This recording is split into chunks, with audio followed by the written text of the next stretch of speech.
Le rire coupe à travers la salle à manger comme du verre brisé.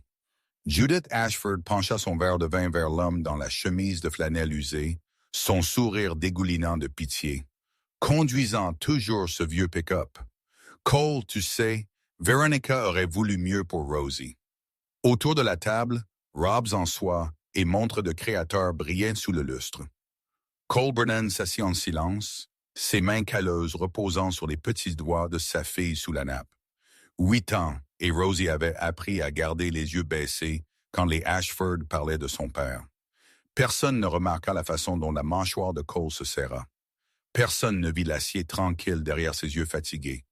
Mais quand Preston Calloway, le riche fiancé de Brooke, mentionna casuellement un jet privé qu'il avait repéré à l'aéroport la semaine dernière, un nom sur sa queue retournerait cette pièce entière à l'envers. Et soudain, chaque mot cruel qu'ils avaient jamais prononcé était sur le point de leur coûter plus qu'ils ne pouvaient imaginer. Le domaine Ashford s'étalait sur 3 acres de pelouse manucurée à Greenwich, Connecticut. Portails en fer portant le blason familial s'ouvrirent tandis que le pick-up bleu délavé de Cole grondait sur l'allée pavée.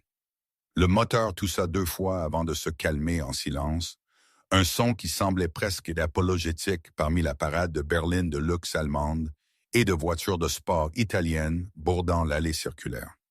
Cole s'assit un instant, ses mains agrippant toujours le volant, regardant la lumière du soleil de l'après-midi danser sur la façade en calcaire du manoir.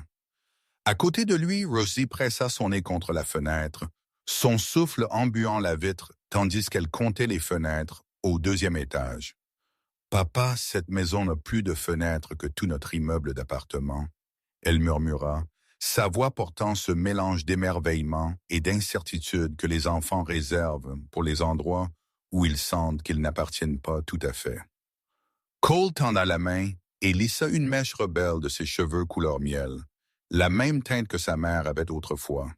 Il l'avait habillée dans sa meilleure robe du dimanche, un modèle en coton bleu pâle avec de petites fleurs brodées le long de l'ourlet. Elle avait 3 ans et était légèrement trop courte maintenant, mais Rosie avait insisté pour la porter parce que sa mère l'avait choisie. Cole n'avait pas eu le cœur de discuter. Il sortit du camion et fit le tour pour ouvrir la porte de Rosie, la soulevant pour la déposer sur l'allée avec une aisance exercée. Le gravier craqua sous ses bottes de travail, bottes qu'il avait polies ce matin-là, jusqu'à ce qu'elles passent presque pour présentables. Sa chemise de flanelle était propre et repassée, son jean exempt des taches d'huile qui marquaient habituellement ses journées de travail. C'était le mieux qu'il pouvait faire, et il savait que ce ne serait pas suffisant. Ce n'était jamais suffisant pour les Ashford. Mais Rosie avait voulu venir. Elle voulait voir sa grand-mère, sa tante, la famille qui restait après le départ de sa mère, et Cole marcherait à travers le feu pour sa fille. Alors entrer dans cette maison semblait une petite chose en comparaison. La porte d'entrée s'ouvrit avant qu'il n'atteigne les marches, et Howard Ashford apparut dans l'embrasure. C'était un homme grand dans sa fin de soixantaine avec des cheveux argentés balayés en arrière d'un front patricien et le genre de bronzage permanent qui venait des hivers à Palm Beach. Son blazer bleu marine coûtait probablement plus que le paiement du camion de Cole, et son sourire tenait toute la chaleur d'une transaction commerciale. « Cole, dit-il, étendant sa main dans un geste qui réussissait à être à la fois accueillant et dédaigneux. « Content que vous ayez pu venir, et voici ma petite fille. » Il se pencha au niveau de Rosie, et un instant, quelque chose de genuin vacilla dans ses yeux. « Tu ressembles plus à ta mère chaque jour, ma chérie. » Rosie sourit timidement et se pencha contre la jambe de son père. Cole plaça une main protectrice sur son épaule, sentant les os délicats sous sa paume cailleuse. « Merci de nous avoir invités, Howard. » Rosie avait hâte de voir tout le monde. Les mots pesaient dans sa bouche, phrases diplomatiques qu'il avait répétées pendant le trajet. La vérité était plus compliquée. La vérité l'était toujours quand il s'agissait des Ashford et de leur monde soigneusement construit d'apparence et d'attente. Ils entrèrent dans le foyer et la maison les engloutit dans sa grandeur. Un lustre en cristal de la taille de la table de cuisine de Cole pendait du plafond voûté, projetant une lumière prismatique sur des sols en marbre poli jusqu'à une brillance miroir. Fleurs fraîches et arrangements qui coûtaient probablement une semaine de son budget d'épicerie ornaient des tables antiques. L'air sentait le polish à meubles et le vieil argent, ce parfum particulier de richesse générationnelle auquel Cole ne s'était jamais tout à fait habitué durant ses années avec Veronica. Il l'avait aimée malgré ce monde, pas à cause de cela. Et elle l'avait aimé de la même façon, choisissant une vie bien plus simple que celle dans laquelle elle avait été élevée. La salle à manger était déjà remplie de voix quand ils arrivèrent. Judith Ashford était assise au bout de la table comme une reine tenant sa cour, ses cheveux argentés parfaitement coiffés, son tailleur Chanel impeccable. Brooke, la sœur cadette de Veronica, occupait le siège à sa droite, sa bague de fiançailles attrapant la lumière chaque fois qu'elle gesticulait, ce qui était souvent. À côté d'elle était assis Preston Calloway, un homme que Cole n'avait jamais rencontré, mais dont il avait beaucoup entendu parler. Harvard Business School, argent familial et l'expédition. Le genre de pedigree qui rendait les Ashford pratiquement étourdis d'approbation. Diverses tantes, oncles et cousins remplissaient les sièges restants. Une mer d'étiquettes de créateurs et de sourires exercés. Les yeux de Judith trouvèrent Cole au moment où il entra, et son expression changea presque imperceptiblement. C'était un regard Cole était venu à bien connaître au fil des ans, un mélange de tolérance et de déception, comme si sa seule présence était un rappel de la plus grande erreur de sa fille aînée. Cole, dit-elle, sa voix portant ce ton particulier de fausse chaleur. Comme c'est charmant que vous puissiez vous joindre à nous. Et Rosie, ma chérie, viens donner un baiser à ta grand-mère. Rosie traversa la pièce avec diligence et pressa ses lèvres contre la joue poudrée de Judith, recevant une tape sur la tête qui semblait plus réflexe qu'affectueux. Les yeux de Judith restèrent sur Cole tandis qu'elle parlait. Conduisant toujours ce vieux pick-up, Cole, tu sais, Veronica aurait voulu mieux pour Rosie. Les mots tombèrent comme des pierres dans l'eau calme, envoyant des ondulations de malaise à travers la poitrine de Cole. Il sentit le serrement familier dans sa mâchoire, la montée instinctive de colère défensive qu'il avait appris à supprimer au fil des ans. Veronica aurait voulu beaucoup de choses. Il pensa qu'elle aurait voulu regarder sa fille grandir. Elle aurait voulu plus de temps, plus de matins, plus de jours ordinaires. Le camion n'avait rien à voir avec cela, mais il ne dit rien, simplement guida Rosie vers les 2 sièges vides au fond de la table. Le placement lui-même une déclaration silencieuse sur leur position dans la hiérarchie familiale. Brooke se pencha à travers la table, son diamant scintillant. « Cole, tu te fais ça à rien de personne, n'est-ce pas? Mon fiancé. » Sa voix portait l'autosatisfaction particulière de quelqu'un introduisant un trophée. Preston tendit sa main avec l'aisance exercée d'un homme habitué à être admiré. Il était beau de cette manière générique de country club avec des dents parfaites et une poignée de main ferme qui s'attarda juste un instant trop longtemps comme pour établir sa dominance. Cole Brennan, Preston dit, son front se fronçant légèrement. Le nom sonne familier pour une raison. Nous sommes-nous déjà rencontrés? Cole secoua sa tête, retirant sa main. Je ne crois pas. Je ne voyage pas dans les mêmes cercles. C'était une réponse honnête, délivrée sans amertume. Mais Brooke rit comme s'il avait fait une blague autodérisoire. Non, je suppose que non, dit-elle, ses yeux dérivant vers sa chemise de flanelle, avec un dédain à peine dissimulé. Preston évolue dans des cercles plutôt élevés. La compagnie maritime de sa famille a des contrats avec la moitié du Fortune 500. Elle serra le bras de Preston possessivement. Nous regardons des lieux dans les Hamptons pour le mariage. Rien de trop extravagant, juste 300 invités environ. La conversation coula autour de Cole comme l'eau autour d'une pierre, le touchant brièvement avant de passer à des sujets plus intéressants. Il écouta Howard discuter son handicap de golf, tandis que Judith détaillait ses plans pour redécorer la maison d'été. Tandis que divers parents débattaient des mérites des écoles privées à Manhattan, Rosie mangea sa soupe tranquillement à côté de lui. Ses petits pieds pendant au-dessus du sol, n'atteignant pas tout à fait le sol. De temps en temps, elle levait les yeux vers son père avec des yeux interrogateurs, et Cole offrait un petit sourire de réconfort. Ils étaient une équipe, eux deux. Ils l'étaient depuis le jour où Veronica ferma les yeux pour la dernière fois. 1 heure après le début du dîner, Judith posa son verre de vin avec une précision théâtrale. « Cole, dit-elle, sa voix coupant à travers le bavardage ambiant. J'avais l'intention de demander. Comment est la situation de l'emploi? Faites toujours ce travail de livraison. La table se tut, l'attention se déplaçant vers Cole comme des projecteurs trouvant leur cible. Il pouvait sentir le poids de leur regard collectif, le mélange de curiosité et de condescendance qui marquait ces réunions de famille. Il voulait qu'ils se tortillent. Il s'y attendait. Cela faisait partie du contrat tacite de sa présence.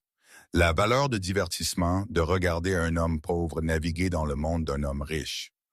Cole prit une lente gorgée d'eau avant de répondre. « J'ai cessé le travail de livraison. En fait, j'ai commencé ma propre entreprise il y a quelques années. » Sa voix était calme, factuelle, n'offrant rien au-delà des informations de base demandées. Judith leva un sourcil, son scepticisme évident. « Votre propre entreprise? Quelle entreprise? Quel genre d'entreprise, si ça ne vous dérange pas que je demande? » Il y avait un accent subtil sur le mot « entreprise », comme si le concept même était en quelque sorte amusant quand appliqué à quelqu'un comme Cole. Autour de la table, des sourires étaient mal cachés derrière des serviettes et des verres à vin. « Logistique », Cole dit simplement. « Logiciel pour gérer le fret et les routes d'expédition. » Ça a commencé petit, mais ça a grandi au fil des ans. Il aurait pu en dire plus. Il aurait pu leur raconter sur la nuit blanche passée à coder pendant que Rosie dormait sur son épaule, sur le petit appartement où il avait construit son rêve une ligne de code à la fois. Il aurait pu décrire le moment où son premier client majeur a signé. Le jour où il réalisa qu'il pourrait en fait être capable de donner à sa fille un avenir qui vaille la peine. Mais ces gens ne méritaient pas que histoires. Ses souvenirs appartenaient à lui et Rosie seule. Brooke échangea un regard avec Preston, ses lèvres se courbant d'amusement. Logiciel de logistique, ça sonne très technique. Je ne savais pas que vous étiez le type ordinateur Cole. Son ton rendit clair, elle ne pensait rien de la sorte. Que dans son esprit, un homme qui conduisait un pick-up et portait des chemises de flanelle ne pouvait pas possiblement comprendre quelque chose d'aussi sophistiqué que la technologie. Cole haussa simplement les épaules. « J'ai appris ce que j'avais besoin d'apprendre. Vous faites ce que vous avez à faire quand vous avez une fille qui dépend de vous. » La conversation aurait pu se terminer là, aurait pu se dissoudre de nouveau en discussion de clubs de campagne et de maisons de vacances si Preston n'avait pas choisi ce moment pour essayer d'impressionner ses futurs beaux-parents. Il se pencha en arrière dans sa chaise, faisant tournoyer son vin avec une nonchalance exercée. En parlant de logistique, vous ne croiriez pas l'étude de cas fascinante que nous avons examinée dans notre cabinet le mois dernier. Une entreprise appelée Brennan Freight Solutions, commencée par un gars dans son appartement, opérant maintenant dans 12 pays avec leur propre flotte d'aéronefs. Le fondateur a refusé une offre d'acquisition de 2 milliards de dollars l'année dernière parce qu'il voulait maintenir le contrôle. Mes associés seniors salivaient pratiquement sur les métriques de croissance. Le nom resta en suspens dans l'air comme une présence physique. Cole sentit la petite main de Rosie se serrer autour de la sienne sous la table, et il serra doucement ses doigts. Autour d'eux, les Ashford continuaient leur conversation, inconscients de la connexion Preston venait de découvrir par hasard. Mais Preston lui-même s'était immobilisé, son verre de vin figé à mi-chemin de ses lèvres. Ses yeux se plissèrent tandis qu'il regardait Cole. Le regarda vraiment pour la première fois ce soir-là. « Brennan », dit-il lentement, comme s'il testait le mot. « Cole Brennan. »« Brennan Freight Solutions. » Sa voix tomba à peine au-dessus d'un murmure. « Attendez, c'est vous? Vous êtes le Cole Brennan? » Le silence s'abattit sur la table comme une vague. Le verre de vin de Judith s'arrêta à mi-chemin de sa bouche. Le sourire perpétuel de Brooke vacilla, l'incertitude s'insinuant dans son expression soigneusement maintenue. Howard se pencha en avant, ses instincts commerciaux soudainement engagés d'une manière qu'ils n'avaient pas été de toute la soirée. Même les cousins éloignés et les parents périphériques se turent, sentant que quelque chose de significatif avait changé dans la dynamique de la pièce. Tous les yeux se tournèrent vers Cole, qui était assis inchangé au bout de la table, sa main toujours enroulée autour de celle de sa fille, son expression ne révélant rien. Preston sortit son téléphone, doigt volant sur l'écran. « J'ai vu leur jet à Teterboro la semaine dernière à Gulfstream G650, numéro de queue se terminant par BFS. Brennan Freight Solutions. L'entreprise fut de présenter dans Forbes le mois dernier. » Il leva les yeux de son téléphone, l'incrédulité se mêlant à la reconnaissance dans ses yeux. Votre valeur? Les estimations placent votre valeur nette à près de 4 milliards de dollars. Vous êtes l'un des entrepreneurs technologiques les plus réussis en logistique et vous êtes assis dans une chemise de flanelle, nous écoutant parler de club de campagne. Cole prit une lente inspiration, sentant le poids du moment se déposer autour de lui. Il avait su que ce jour pourrait venir éventuellement, avait su que son anonymat soigneusement maintenu ne pourrait pas durer éternellement. Mais il avait espéré plus de temps, plus de dîners ordinaires avec sa fille, où elle était simplement Rosie, pas l'héritière d'une fortune qui changerait la façon dont tout le monde la regardait. Il jeta un coup d'œil à sa fille, vit la confusion dans ses yeux, les questions commençant à se former. Elle avait su qu'il ne luttait plus, avait remarqué les améliorations graduelles dans leurs circonstances au fil des ans, mais elle n'avait pas connu toute l'étendue du succès de son père parce que Cole avait voulu la protéger d'exactement ce genre de moment. « Papa », la voix de Rosie était petite, incertaine. « Est-ce que ce que cet homme a dit est vrai? » Cole s'agenouilla à côté de sa chaise, se mettant à son niveau des yeux, fermant le reste de la pièce et ses occupants. À ce moment-là, il n'y avait que sa fille et la vérité qu'il lui avait cachée pour son propre bien. « Oui, ma chérie, c'était vrai. L'entreprise des papas a très bien réussi au fil des ans, mais je veux que tu comprennes quelque chose. » Il prit ses mains dans les siennes, ses paumes rugueuses engloutissant ses petits doigts. « Cela ne change pas qui nous sommes. Nous sommes toujours les mêmes personnes que nous étions quand nous sommes entrés ici. L'argent ne nous rend pas meilleurs que quiconque d'autre, et il ne nous rend certainement pas différents. » Rosie hocha lentement la tête, traitant cette nouvelle information avec l'adaptabilité remarquable des enfants. « Est-ce pour cela que tu me dis toujours que ce que nous avons n'importe pas, seulement qui nous sommes? » Cole sourit, son cœur gonflant de fierté à la compréhension de sa fille. « Exactement, ma chérie. J'ai toujours cru cela. Et je voulais que tu apprennes cette leçon avant que tu n'apprennes quoi que ce soit sur l'argent, parce que les gens qui nous aiment n'ont pas besoin de savoir ce que nous avons. Ils ont juste besoin de savoir qui nous sommes. » La voix de Judith coupa à travers le moment, aigu d'indignation, et quelque chose qui aurait pu être de la honte. « Cole, pourquoi n'as-tu jamais rien dit? Toutes ces années nous pensions. » Elle s'interrompit, incapable ou peu disposée à compléter la phrase. « Nous pensions que tu étais en dessous de nous. Nous pensions que Véronica avait gâché sa vie. Nous pensions que ta fille était élevée dans la pauvreté par un homme qui n'était pas assez bon pour porter notre nom de famille. » Les mots non dits restèrent en suspens dans l'air plus fort que tout ce qu'elle aurait pu dire à haute voix. Cole se leva, sa main tenant toujours celle de Rosie. Il regarda Judith, Howard, Brooke, avec sa bague de fiançailles clinquante, et Preston avec son téléphone affichant toujours l'article de Forbes. Il regarda le lustre en cristal et les meubles antiques, à tous les attributs de la richesse que ces gens portaient comme une armure contre le monde extérieur, et il ne sentit rien sauf une profonde tristesse pour ce qu'ils avaient manqué, pour les années qu'ils avaient gaspillées le regardant de haut quand ils auraient pu apprendre à connaître leur petite fille. Parce que cela n'importait pas, Cole dit tranquillement. Rien de tout cela n'importait. Ni l'argent, ni le succès, ni les jets, ni les contrats, ni rien de tout cela. Ce qui importait était que Veronica m'aimait et je l'aimais. Et ensemble, nous avons créé cette incroyable petite fille. Ce qui importait était d'être là pour Rosie quand sa mère est décédée. S'assurer qu'elle savait qu'elle était aimée, lui enseignant les valeurs qui façonneraient qui elle deviendrait. Je ne vous ai pas dit parce que je voulais savoir qui serait toujours là pour ma fille quand il pensait que je n'avais rien. Je voulais savoir qui l'aimait pour elle-même, pas pour ce qu'elle pourrait hériter.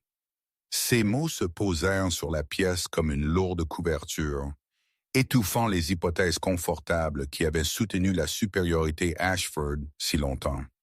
Le visage de Brooke s'était vidé de couleur, son autosatisfaction antérieure remplacée par quelque chose qui ressemblait remarquablement à la peur. Elle calculait.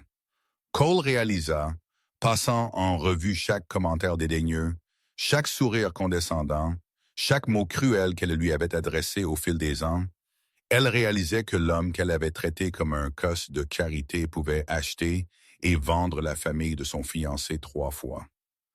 Cole, Howard dit, sa voix prudente maintenant, mesurée d'une manière qu'elle n'avait pas été auparavant. Peut-être avons-nous commencé du mauvais pied ce soir. Pourquoi ne restez-vous pas, vous et Rosie, pour le dessert? J'aimerais en savoir plus sur votre entreprise. J'ai quelques contacts dans l'industrie maritime qui pourraient être intéressés par vos services. Cole faillit rire devant le pivotement transparent. La chaleur soudaine qui n'avait rien à voir avec le sentiment familial et tout à voir avec l'article de Forbes, toujours lumineux sur le téléphone de Preston.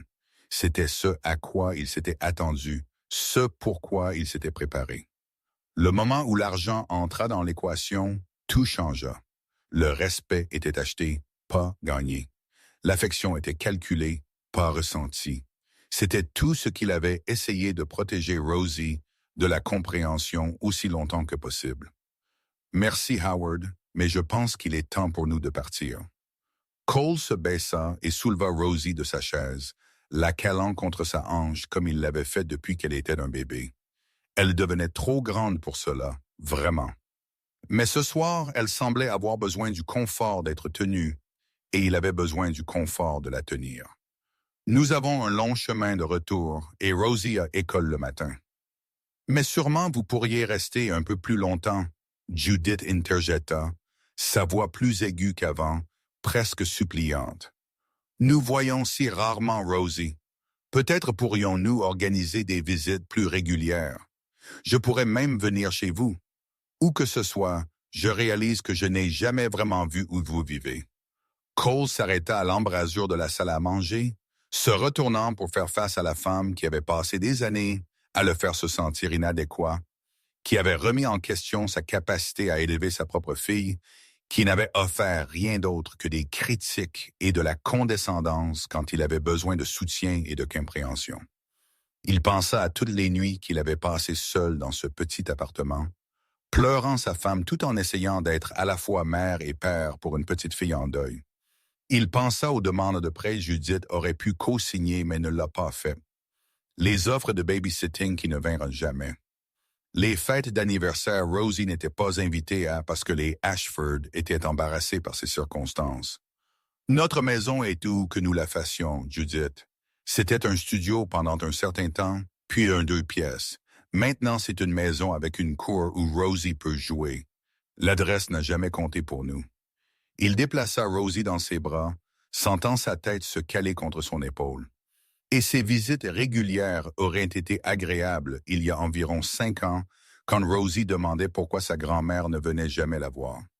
Mais nous avons construit notre propre vie maintenant.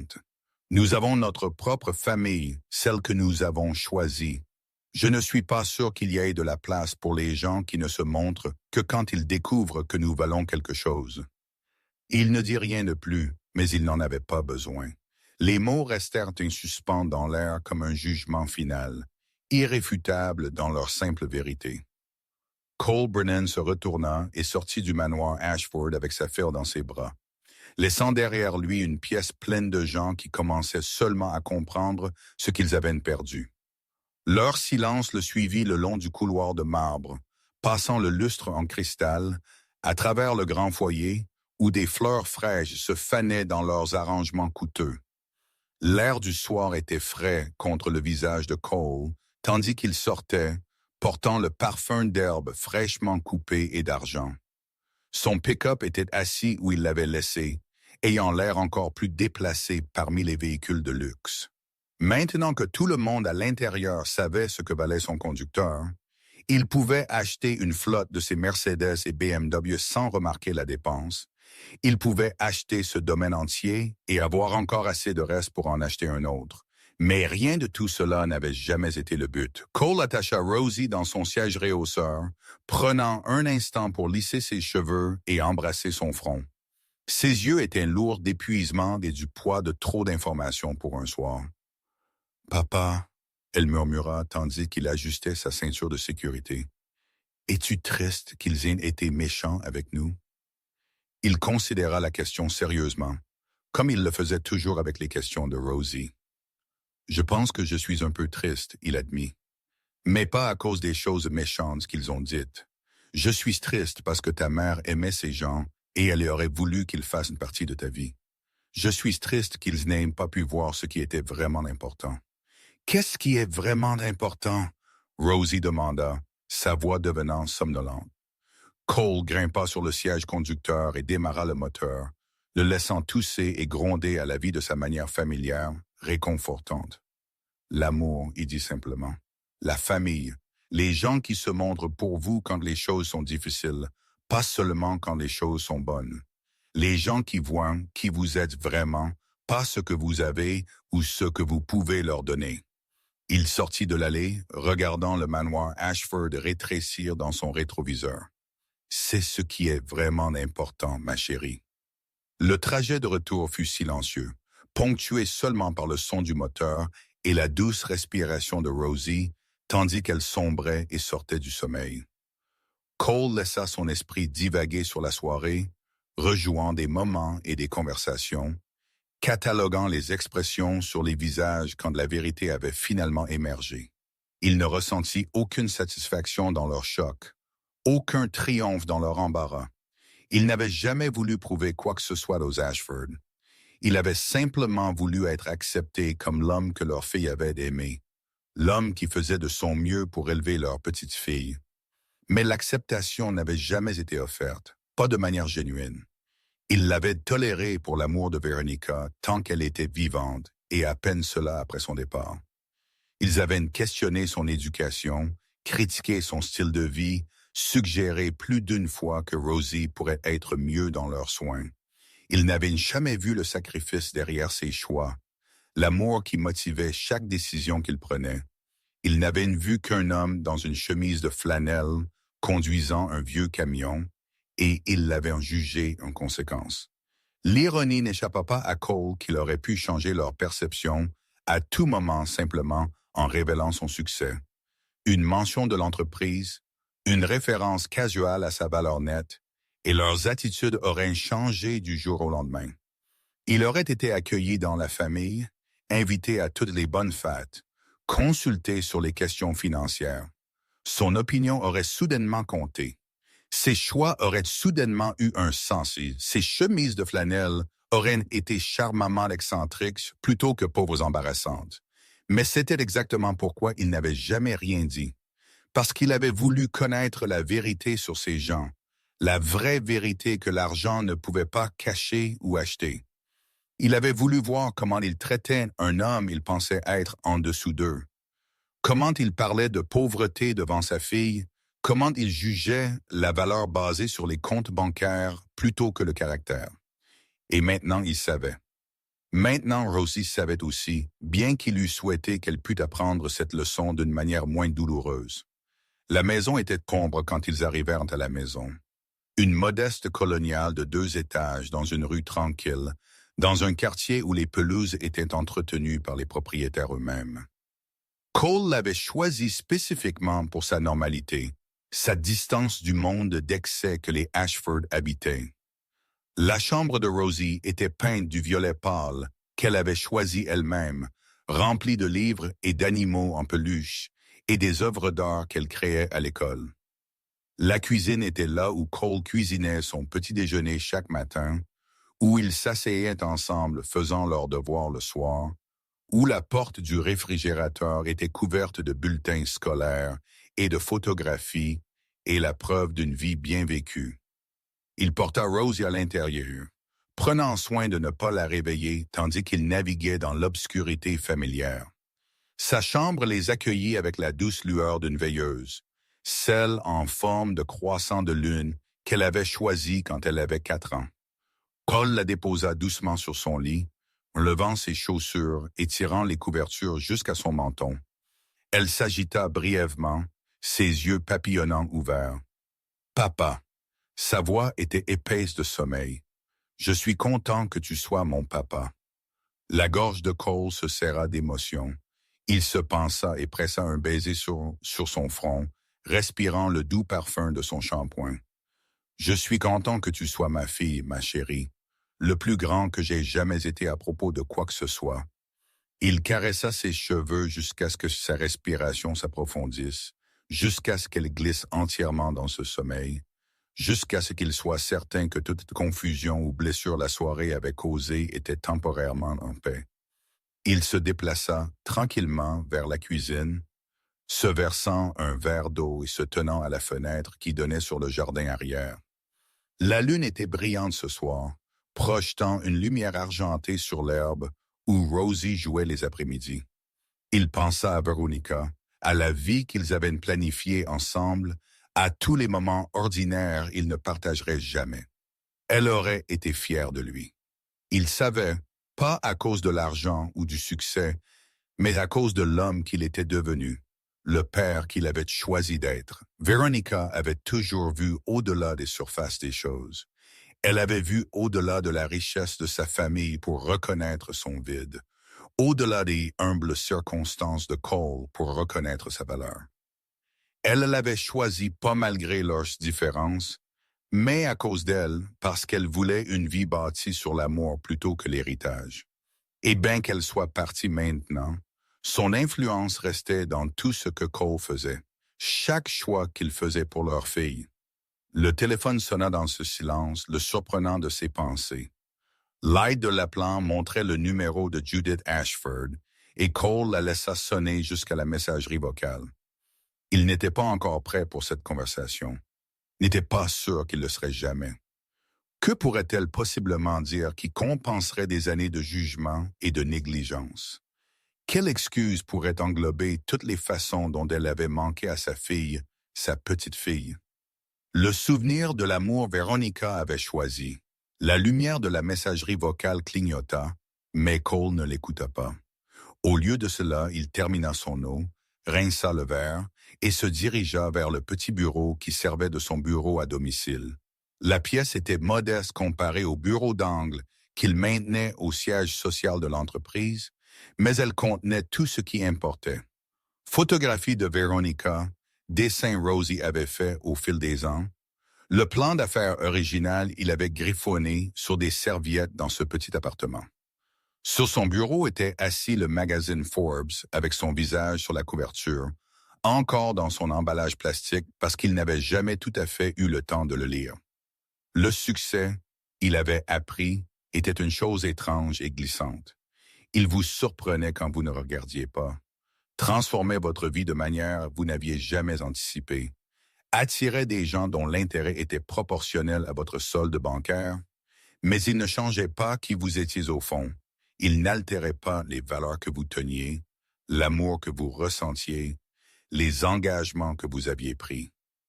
Cole Brennan, avec 4 milliards de dollars, était le même homme qui avait pleuré dans une chambre d'hôpital tenant sa fille tandis que sa femme s'éteignait. C'était le même homme qui avait travaillé 3 emplois pour payer les factures médicales, qui s'était appris à coder parce que c'était le seul chemin à suivre, qui avait sacrifié le sommeil et le confort et tout le reste pour construire quelque chose à partir de rien. Le matin vint lentement, lumière grise filtrant à travers les rideaux, tandis que Cole préparait le petit déjeuner pour Rosie. Elle apparut dans l'embrasure de la cuisine, toujours en pyjama, ses cheveux en désordre emmêlés, ses yeux portant le poids des révélations d'hier. Elle grimpa sur son tabouret habituel au comptoir et regarda son père retourner des crêpes avec une aisance exercée. « Papa !» elle dit après un long moment, Puis-je te demander quelque chose? Cole posa une assiette devant elle, les crêpes arrangées en forme de visage souriant comme toujours. Tu peux me demander n'importe quoi, ma chérie, tu sais ça. Rosie versa du sirop avec une concentration soignée avant de le regarder. Si nous avons tant d'argent, pourquoi vivons-nous dans cette petite maison? Pourquoi conduis-tu toujours le vieux camion? Pourquoi n'avons-nous pas des choses fantaisies comme grand-mère Judith? Cole s'assit en face d'elle, considérant comment expliquer quelque chose si fondamental à un enfant qui commençait seulement à comprendre les complexités du monde. Te souviens-tu ce que je t'ai dit hier soir sur ce qui est vraiment important? Rosie hochait la tête, sa bouche pleine de crêpes. Eh bien, ces choses, l'amour et la famille et les gens qui se soucient vraiment de toi, ces choses ne coûtent pas d'argent. Tu ne peux pas les acheter, peu importe à quel point tu es riche.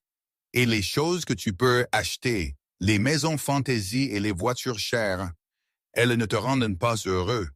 Pas vraiment. Ce ne sont que des trucs. Il tendit la main à travers la table et prit sa main collante dans la sienne. J'ai grandi sans grande chose, Rosie. Mes parents ont travaillé dur chaque jour de leur vie, et ils m'ont appris que le travail acharné est sa propre récompense, que la satisfaction de construire quelque chose importe plus que l'argent qu'ils gagnent, que tu devrais juger les gens par leur caractère, pas leur compte bancaire. Comme grand-mère Judith t'a jugé? Rosie demanda, sa perception coupant droit au cœur des choses. Cole hocha lentement la tête. Oui, comme ça. Et je ne veux jamais que tu sois quelqu'un qui juge les gens de cette façon. Je veux que tu grandisses en comprenant que tout le monde a de la valeur, qu'il soit un riche ou pauvre, qu'il porte des vêtements fantaisie ou des vêtements de travail, qu'il conduise de nouvelles voitures ou de vieux camions. L'argent que nous avons, Rosie, c'est un outil. Nous pouvons l'utiliser pour aider les gens, pour construire des choses qui rendent le monde meilleur, pour prendre soin les uns des autres. Mais ce n'est pas qui nous sommes. C'est juste quelque chose que nous avons. Rosie mâcha pensivement, traitant cela de la façon dont les enfants le font, construisant sa compréhension du monde une conversation à la fois. Est-ce pour cela que tu ne leur as pas dit? Parce que tu voulais voir s'ils nous aimeraient sans l'argent? Cole sourit à la sagesse de sa fille, à la façon dont elle pouvait distiller des concepts adultes complexes dans leurs vérités les plus simples. En partie parce que je voulais te protéger. Je voulais que tu grandisses en sachant que tu es aimé pour toi-même, pas pour ce que tu pourrais hériter. Je voulais que tu formes tes propres valeurs avant que quiconque ne puisse essayer de les changer. Je ne pense pas vouloir être comme grand-mère Judith, Rosie dit tranquillement. Elle n'était pas très gentille avec toi.